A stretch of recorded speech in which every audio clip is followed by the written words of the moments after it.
Shalom saudara-saudara yang dikasihi Tuhan, hari ini kita bertemu kembali di dalam Sapaan Pastoral.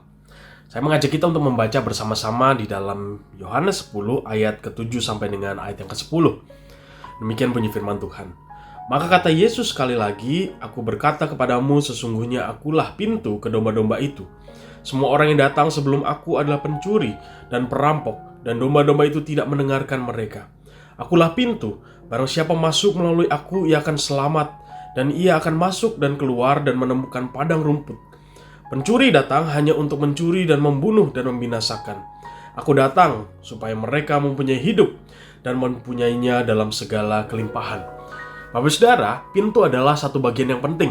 Di dalam rumah kita, pintu adalah merupakan sarana untuk kita memiliki privasi. Pintu juga memberikan rasa aman. Ketika pintu pagar ditutup, pintu rumah dikunci, kita merasa aman berada di dalamnya, jauh daripada orang-orang yang mungkin mau berbuat jahat, merampok, dan lain sebagainya. Ketika Tuhan Yesus berkata dalam bagian firman Tuhan ini bahwa dia adalah pintu, ini adalah bentuknya bukan pintu yang seperti sekarang ini Bapak Ibu Saudara bisa lihat. Pintu ini adalah pintu di mana ketika para gembala mengajak domba-dombanya untuk mencari makan di luar daerahnya, karena mungkin musim dingin, musim panas, ketika kering tidak ada rumput, mereka harus pergi ke tempat yang jauh. Dan domba-domba itu harus dibuatkan kandang sementara. Dan kandang itu biasanya ditumpuk dari tumpukan batu bentuknya lingkaran atau kotak.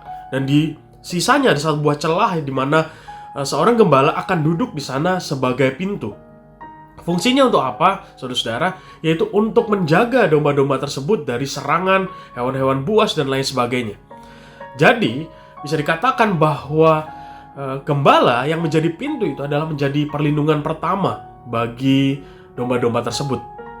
Kemudian ketika pagi hari, domba itu akan dikeluarkan dari kandang sementara itu untuk mencari makan kembali.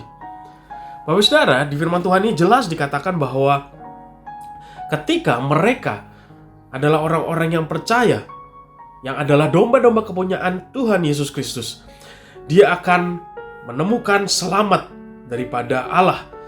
Dia akan keluar menemukan padang rumput dan menerima hidup yang penuh dengan kelimpahan. Saya percaya bahwa kelimpahan di sini bukan hanya ngomong soal kelimpahan materi, tetapi kelimpahan merasakan pertolongan dan penyertaan Tuhan di dalam kehidupan kita. Kita tahu Bapak Saudara bahwa orang-orang yang sudah percaya mendapatkan anugerah keselamatan dan suatu hari nanti akan bersama-sama tinggal dengan Bapa di dalam kekekalan di surga.